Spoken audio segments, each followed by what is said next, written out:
Forget the castles and cathedrals for a moment. Let's journey instead to the true heart of a medieval town, the local alehouse. Picture a place humming with the raw energy of life, a chaotic symphony of clattering cups, heated arguments, and sudden bursts of laughter. It was the town's unofficial living room and news hub, where a blacksmith's troubles met a merchant's triumphs. Here, the rigid lines of society blurred, and for the price of a drink, anyone could take a seat and become part of the town's messy, vibrant, beating heart. As we venture into these forgotten worlds together, you are invited to become a fellow traveler in our community. If these stories stir your curiosity, a simple like lets us know you're with us on the journey. Subscribing ensures you never miss our next departure. Think of it as adding your voice to the tavern's chorus, a signal that you want the tales to continue, allowing us to keep exploring the dusty and fascinating corners of our shared past. It's a powerful thought that as our minds gather around this medieval hearth, we are listening from every corner of the modern world. Take a moment to share your location and time in the comments below. It's a small act that weaves our separate realities together, bridging the vast distances between us.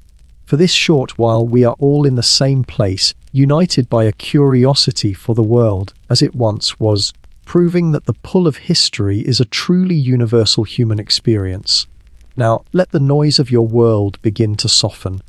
Let the glow of screens and the hum of machines recede until they are nothing but a distant murmur. I want you to feel as though you are stepping away from the familiar shore of the present, preparing to wade into the deep stream of the past. Settle in, breathe deeply, and allow your imagination to become your guide. We are not just hearing a story, we are letting ourselves drift back through the centuries to walk in another's footsteps. The end of your day finds you on a street that is more of an obstacle course than a path. The ground is a mire of mud and refuse, made treacherous by the ruts of cartwheels. The air is a thick brew of wood smoke, animal scents, and the sharp tang of industry. Crooked timber buildings loom over you, their upper floors leaning so far into the lane they nearly touch, casting everything in a premature gloom. This is the raw, unfiltered sensory experience of a medieval town at dusk. A deep, bone-weary exhaustion has settled over you. The road has taken its toll, and now primal needs are screaming for attention. A desperate thirst for something stronger and safer than water scrapes at your throat. A hollow ache in your stomach craves the comfort of a hot meal. More than anything, you yearn for a refuge from the damp chill and the road's uncertainty, a place with a fire, a roof, and a moment of peace.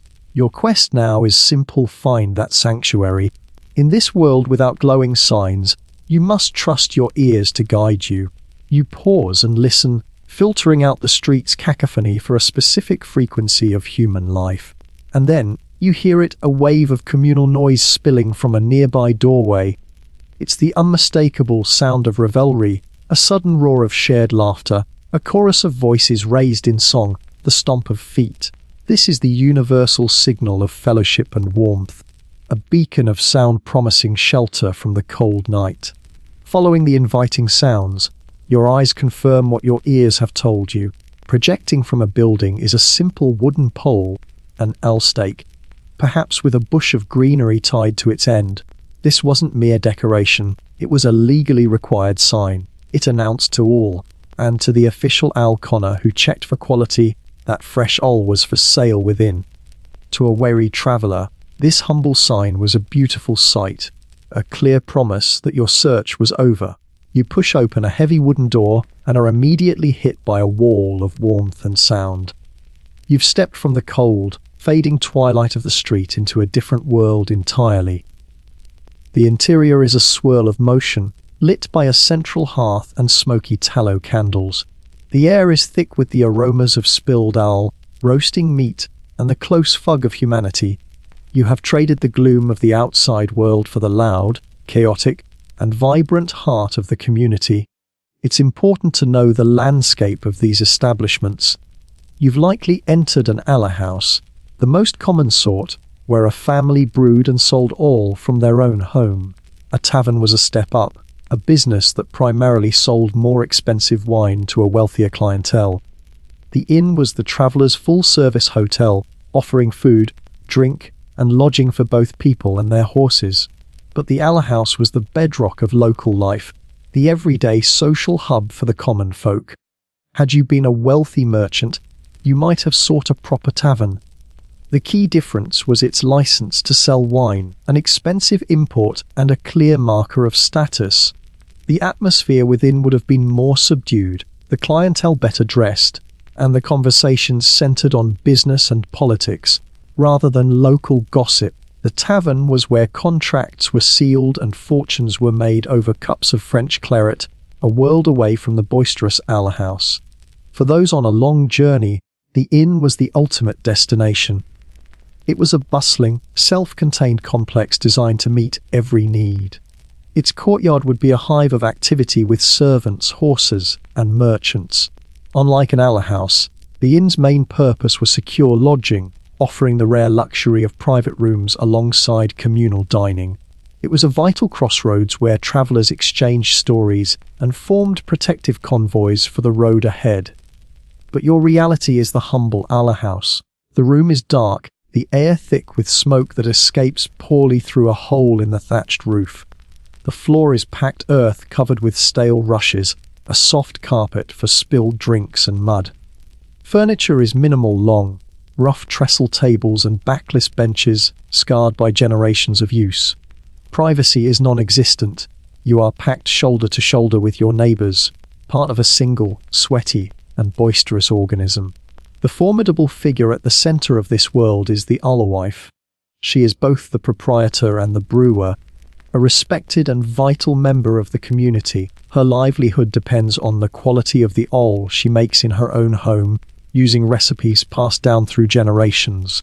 She is the enforcer of rules, the collector of coin, and the anchor of this chaotic social hub.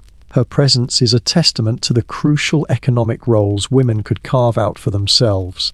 The ale you're served is thick, sweet, and cloudy, more of a food than a drink.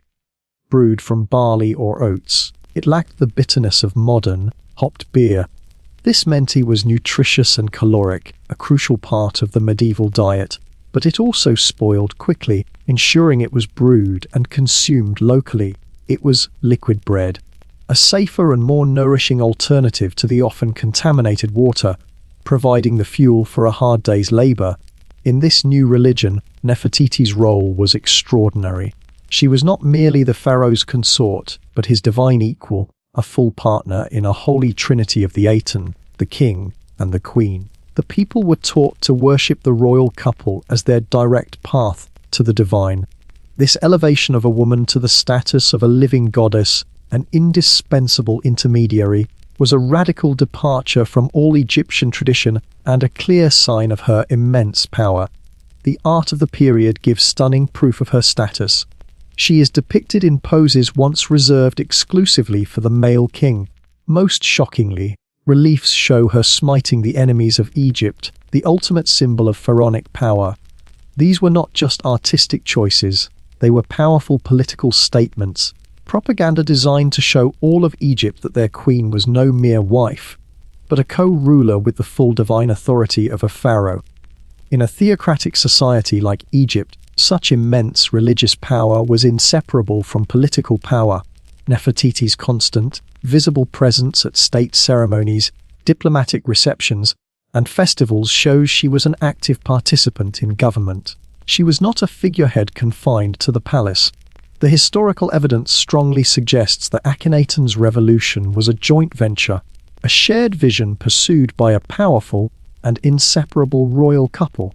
Our clearest glimpse into this turbulent era comes from the Amarna letters, an archive of over 300 clay tablets found in the ruins of Akhenaten's city. They are the diplomatic correspondence between Egypt and other great powers. Written in the international language of the day, they paint a vivid picture of a crumbling empire, with foreign kings begging for gold and vassal states pleading for troops to fend off enemies. While Nefertiti is not mentioned by name in these letters, her absence is telling. Given her prominence in every other aspect of Akhenaten's rule, It is inconceivable that she was not involved in these critical matters of state. Her silence in the records likely reflects diplomatic protocol, where letters are addressed only to the head of state. We must imagine her as a key advisor, her influence shaping the very words etched into the clay tablets. For all her historical importance, Nefertiti's modern fame rests almost entirely on a single artifact, her painted limestone bust. Discovered in a sculptor's workshop, it is a masterpiece of naturalism that broke from the rigid, idealized forms of traditional Egyptian art. With her serene expression and elegant features, she seems almost alive. This one sculpture has done more than any text to make her an immortal icon of beauty and power. Imagine the scene: December 6, 1912. A German archaeological team is excavating the ruins of a sculptor's workshop at Amarna. A worker uncovers a life-sized bust. As they brush away the sand of 3 millennia, a face emerges, its colors shockingly vibrant. The lead archaeologist, Ludwig Borchardt, wrote in his diary, "Suddenly we had in our hands the most alive Egyptian artwork." In that moment, Nefertiti was reborn into our world. The bust is as famous for its beauty as it is for its central mystery, the missing left eye. The right eye is a brilliant inlay of quartz, but the left socket is empty and shows no trace of adhesive. Was it a teaching model, showing students the underlying form? Did Nefertiti have an eye ailment? Or was it an intentional artistic choice? This single, striking imperfection gives the portrait a profound touch of humanity and an enduring enigma. From the moment it was unearthed, the bust has been at the center of a bitter ownership dispute. For decades, Egypt has formally demanded its repatriation, arguing it is a priceless piece of their heritage that was wrongfully removed from the country.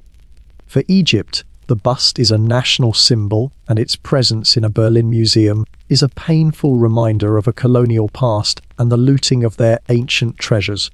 Germany has consistently refused to return the bust. Officials argue that they acquired it legally under the 1913 partage system, which divided excavation finds between the mission and the host country. They also raise serious conservation concerns, claiming the bust is too fragile to travel. Composed of delicate stucco over a limestone core, they insist it is safest in its climate-controlled display in Berlin, making its return a dangerous proposition. Then, around the 12th year of her husband's reign, Nefertiti simply disappears. After a decade of being the most visible woman in Egypt, she vanishes from all official records. No new carvings, no more inscriptions, only a sudden and complete silence. It was not a slow fade from public life, but an abrupt erasure. This void in the historical record has created one of Egypt's most enduring mysteries, fueling endless debate about the fate of its most revolutionary queen. What could have caused such a complete disappearance? The simplest theory is that she died. A sudden plague or complications from childbirth could have easily claimed the life of even a powerful queen. Another possibility is that she fell from grace. A profound disagreement with Akhenaten, either political or personal, could have led to her being banished and her memory suppressed. But with no body and no records, these remain nothing more than educated guesses. A third, more audacious theory suggests she did not disappear but transformed. Proponents argue that Nefertiti assumed the throne after Akhenaten's death, not as a queen, but as a male pharaoh. She may have taken the name Nefertiti, a name she already used, and ruled as king to satisfy tradition. If true, it would be the final, ultimate act of power from a woman who had spent her life breaking every rule, becoming a king to secure her legacy. The revolution could not last. After Akhenaten's death, his new religion was swiftly dismantled.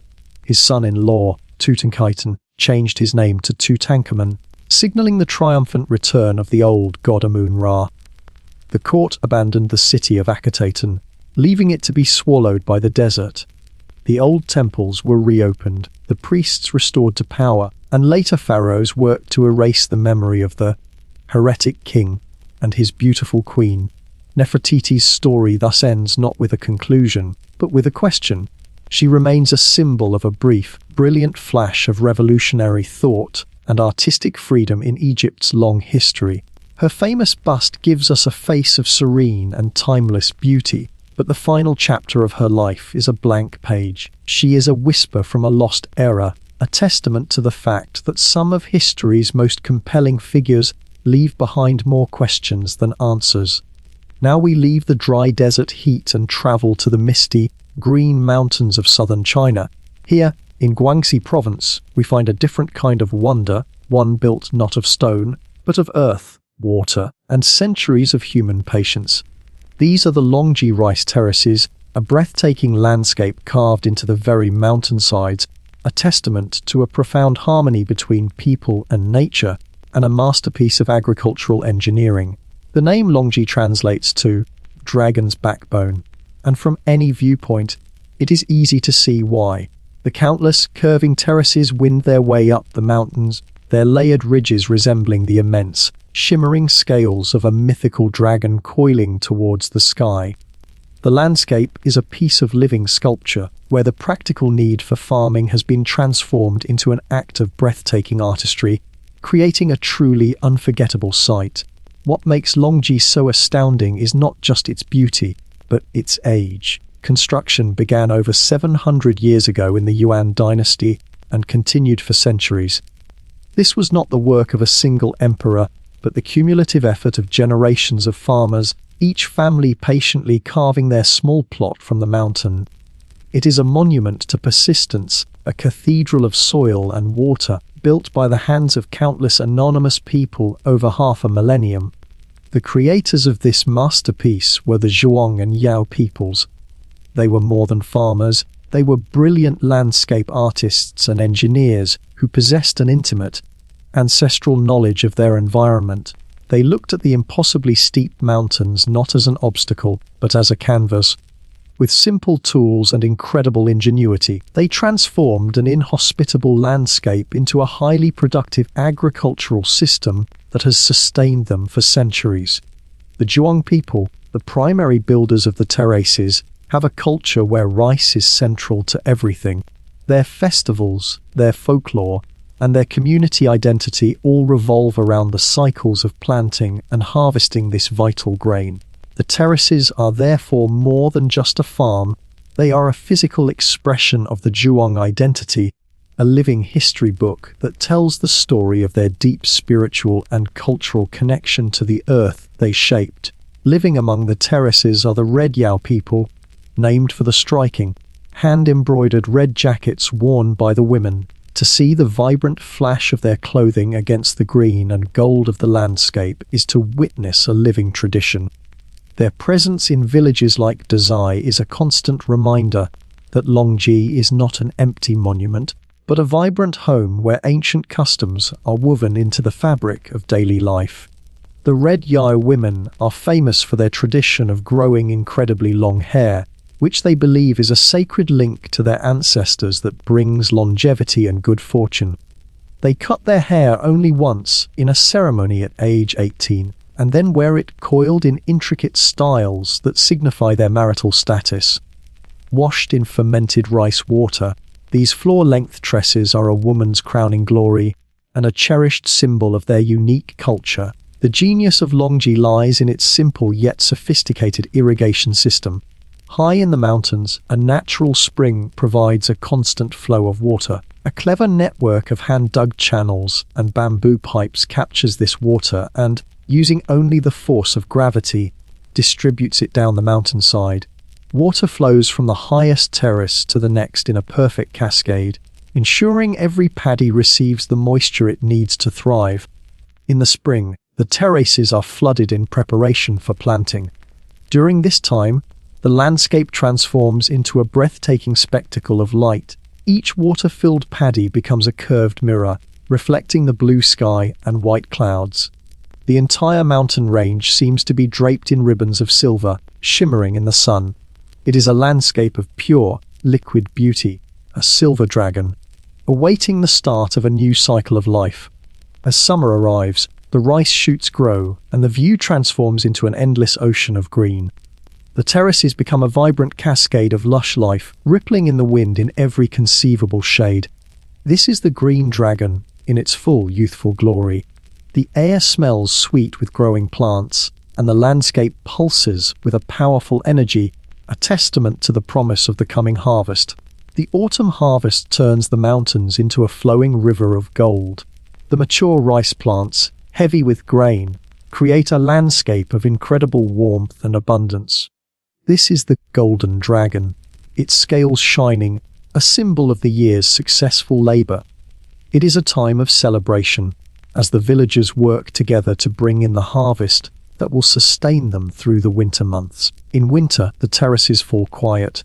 The empty paddies, often dusted with frost or a light blanket of snow, reveal the true sculptural form of the landscape. Without the water or rice, you can see the bones of the sleeping dragon. The view is monochromatic and serene, a peaceful world of stark, natural beauty. The dragon rests, gathering its strength for the return of spring and the beginning of a new year. While Longji is spectacular, it is part of a global tradition of terrace farming. The older, stone-walled terraces of Banao in the Philippines and the circular, amphitheater-like terraces of the Incas in Peru are other examples of this incredible ingenuity. These sites tell a universal human story of how different cultures found creative ways to adapt to and reshape their environments in order to survive and thrive. It is vital to remember that Longji is not a park or a relic. It is a living cultural landscape. Tucked into the hillsides are the wooden homes of villages like Pingan, where the descendants of the original builders continue to live and farm. The stone paths that wind through the terraces are their daily highways. This is a place where ancient traditions are not just remembered, they are actively practiced every single day. A visit to Longji is an immersion of the senses, especially taste. The most iconic local dish is bamboo stuffed rice. Sticky rice and savory fillings are packed into a bamboo tube and roasted over coals, infusing the food with a unique, smoky flavor. Eating this meal while looking out over the very terraces where the rice was grown is to experience a delicious and authentic connection to the land and its history. The Longji terraces are more than a farm. They are a living monument to harmony. This is not a static relic of the past, but a landscape that breathes with the seasons, a testament to a pact made between a people and their environment. Each contoured step, carved by hand, represents a generational promise kept. It is a place where the patient work of today continues to honor a masterpiece conceived in a distant and anonymous past, a true covenant with the earth. Now we leave the solid ground of Longji and journey back to Egypt. But not to the familiar monuments. We are venturing to the murky edge of history into the realm of speculation. Here, we explore a theory so profound it threatens to rewrite our very understanding of the past. The mystery of the underwater Sphinx. This is a dive into a deep and compelling what if, a question that suggests one of the world's most famous icons is far older and stranger than we ever imagined. Before we explore the fringe, we must stand on the solid ground of accepted fact. The Great Sphinx of Giza, as mainstream Egyptology tells it, was carved around 2500 BCE. Its face is believed to be that of Pharaoh Khafra, and it stands as an eternal guardian before his pyramid. In this orthodox view, the Sphinx is a known quantity, a magnificent but understood piece of a grand funerary complex, its story fitting neatly into the established timeline of the Old Kingdom. This official story was first challenged by John Anthony West, an independent thinker who looked at the Sphinx with fresh eyes. He saw something everyone else had overlooked. The erosion on the Sphinx's body looked profoundly different from the wind-swept weathering on other Giza monuments. It was a simple observation, but it became the seed of a revolutionary idea that questioned the very age of the stone beast and the history written in its shadow. West's theory needed a scientific voice, which he found in Dr. Robert Schoch, a geologist from Boston University. Initially skeptical, Schoch examined the monument not as a historian, but as a scientist reading a story in rock. His conclusion was stunning. The weathering was not the work of wind and sand. It was, in his professional opinion, the unmistakable signature of a much more powerful force, massive and sustained rainfall. The The core of the argument is a simple geological distinction. Wind erosion acts like a sandblaster, creating horizontal layers. But the deep, vertical fissures and channels on the Sphinx and its enclosure looked like the work of water running down its surface for centuries. The stone, Stock argued, did not appear to have been weathered by a dry desert wind, but by a torrential, rainy climate that hadn't existed in Egypt for thousands of years. The most compelling evidence lies not on the Sphinx itself, but on the walls of the enclosure from which it was carved. Here, deep vertical fissures run from top to bottom. These are not random cracks, but classic features of precipitation runoff, ancient wounds carved into the limestone by countless rainstorms. This vertical pattern is a key clue, a geological fingerprint that points to a climate profoundly different from the arid desert of today. Beyond the fissures, the overall profile of the rock tells the same story. Instead of the sharp, angular look of wind erosion, the walls have a soft, rolling, and undulating profile. It's the distinct look of rock that has been slowly dissolved and smoothed by water over a vast period. To a geologist's eye, the stone was screaming a story of water, a story that, if true, meant the history books were fundamentally wrong about the Sphinx's age. This geological conclusion came with a staggering implication. If the Sphinx was weathered by rain, it must have been carved before the Giza Plateau became a desert. This would push its origins back thousands of years to a period between 7,000 and 10,000 BCE, when the Sahara was a green and lush savanna. The Sphinx would then be a relic from a lost chapter of human history, a ghost from a world we barely knew existed. This new scientific theory quickly merged with an older, mystical legend.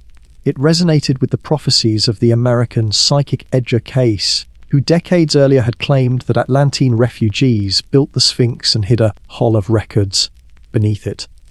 Suddenly, Schoch's geological data seemed to provide a scientific foundation for this esoteric myth, linking a modern academic debate to a fabled lost chapter of human history.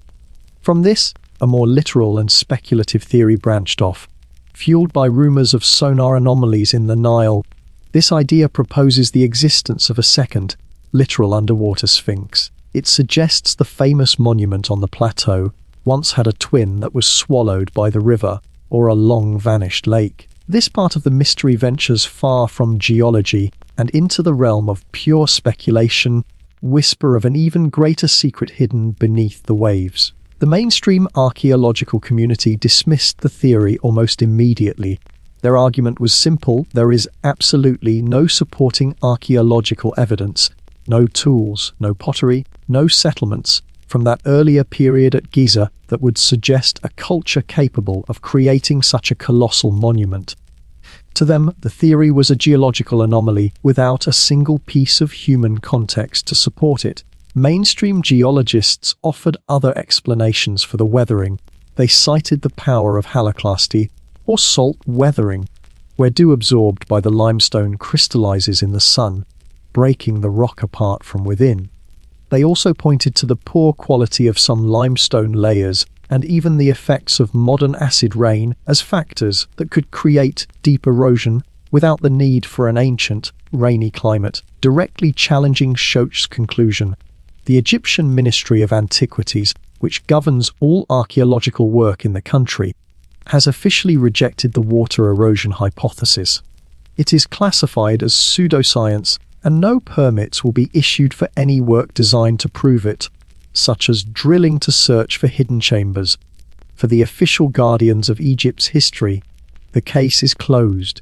This official stance ensures the mystery will remain, for now, a matter of debate, not discovery. And yet, the allure of underwater secrets is powerful, partly because Egypt has a genuine, spectacular underwater wonder, the lost city of Heraklion. Once thought to be a myth, it was discovered in 2000 submerged in the Mediterranean. Divers have since found its temples, statues, and ships. Heraklion is stunning proof that an entire Egyptian city could indeed be swallowed by the sea, lending a tantalizing air of possibility to other, wilder claims. The story of Heraklion's discovery provides a sharp contrast to the Sphinx theory. It was found not through prophecy, but through rigorous scientific mapping and the recovery of thousands of physical artifacts. It demonstrates that while incredible discoveries can be made, they are confirmed by verifiable evidence. It sets a high bar for what it means to truly find a lost piece of the past, a bar the Sphinx theory has not yet met. And Heracleion is not alone. Off the coast of Greece lies Pavlopetri, the oldest known submerged city in the world. Dating back 5,000 years, its streets, buildings, and tombs are remarkably intact. The existence of these real underwater worlds is proof that our map of the ancient past is incomplete. They feed our fascination with what else might be hidden, showing us that parts of our history can and do lie hidden beneath the waves. We must return, finally, to the Sphinx, where the mystery endures. Despite the compelling questions raised by its geology, no direct proof of a greater age has ever been found. No ancient tool has been unearthed, no inscription located. Yet the theory survives, its power lying not in evidence, but in the seductive pull of the unknown. It taps into a deep human longing for a past that is grander and more mysterious than the one we are taught. Why are we so captivated by these fringe ideas? Perhaps it is because they offer a history that is more epic and magical than the standard textbook narrative. Stories of lost civilizations and forgotten wisdom speak directly to our sense of wonder. They suggest that human history is not a simple, linear path, but a grand cycle of rises and falls, of knowledge gained and lost. It is a story that feels more profound, and perhaps more true to our spirit. The true value of this theory may not be whether it is right, but in its power to make us question what we think we know. It takes the most familiar monument on Earth and makes it strange and new again. It forces us to confront the possibility that our understanding of the past is fragile. The theory holds up a mirror to our own certainty, reminding us that history is a dynamic investigation, not a closed book where one good question can be more valuable than 1,000 answers. The Sphinx holds our attention not because of the story it tells, but because it tells no story at all. Its colossal silence is a vacuum into which we pour our own questions and dreams. It refuses to be a settled fact. Instead, it is a permanent question mark carved in stone, inviting each new generation to wonder. This lack of a final answer is its greatest strength, transforming it from a mere monument into a dynamic and personal mystery for anyone who stands before it. This controversy forces us to be humble about what we think we know. It's a powerful reminder that our official timeline of history might be more of a rough draft than a final copy. The theory of an older Sphinx suggests that great chapters of the human story could be lost, leaving behind only the faintest ghosts in the stone. It challenges our modern certainty and whispers that we may be just one part of a much longer, forgotten cycle of civilization. The official resistance to investigating these claims only adds to the mystery's power. The denial of permits and the dismissive labels from authorities transform from simple administrative issues into something more dramatic. They create the compelling impression that there is a secret to be guarded. This resistance inadvertently casts the theorists as rebels, making the ground beneath the Sphinx forbidden territory, and the desire to know what's there an irresistible temptation. In the end, the Sphinx becomes less a statue and more a mirror, reflecting the beliefs of whoever looks upon it. A historian sees the glory of the Fourth Dynasty. A mystic sees a gateway to Atlantis. A skeptic sees a geological anomaly. We project our own hopes, fears, and biases onto its weathered face. It endures not just because it is ancient, but because it has the profound ability to become a canvas for our own beliefs about history, truth, and mystery. This debate teaches us that history is not a finished book, but an incomplete puzzle with most of the pieces missing. The water erosion theory is like finding a piece that doesn't seem to fit anywhere, forcing us to reconsider the entire picture. It reminds us that studying the past is not about memorizing answers, but about having the courage to ask new questions, and to keep searching for the pieces that will change our understanding of the whole. So we are left to wonder. Perhaps one day the riddle will be solved. It's exciting to imagine a future technology or a chance discovery providing a definitive answer. We could be just one lucky find away from a revolutionary truth that rewrites the first chapter of civilization. This sense of possibility keeps the story alive, suggesting that the greatest secrets of the past may still be waiting for us in the future. Then again, maybe the mystery is destined to endure forever. Perhaps its true purpose is to be an eternal question, not a solved problem.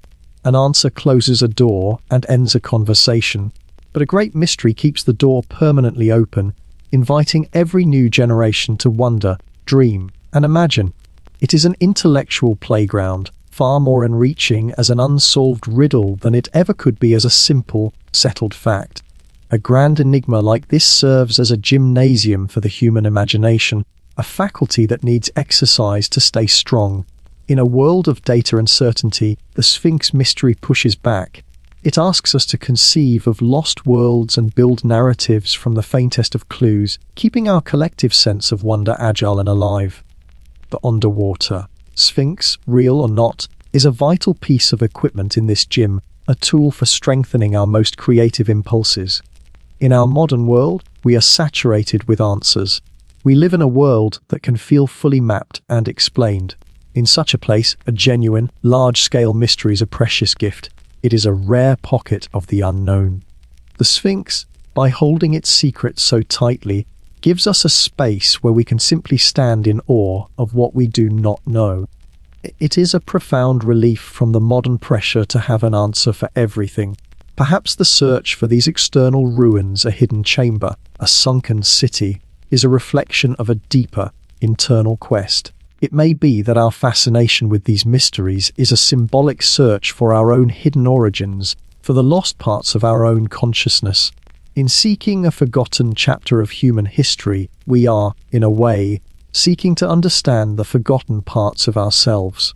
We leave the Sphinx shrouded in its silence, with the profound sense that the past is not truly dead. It is a dormant force that still breathes beneath the sand and under the waves. Its pulse is faint, its voice a whisper, but it is there. It waits patiently for the right moment or the right mind to hear its story. The past is not just behind us, it is beneath our feet, a vast and living country waiting to be rediscovered.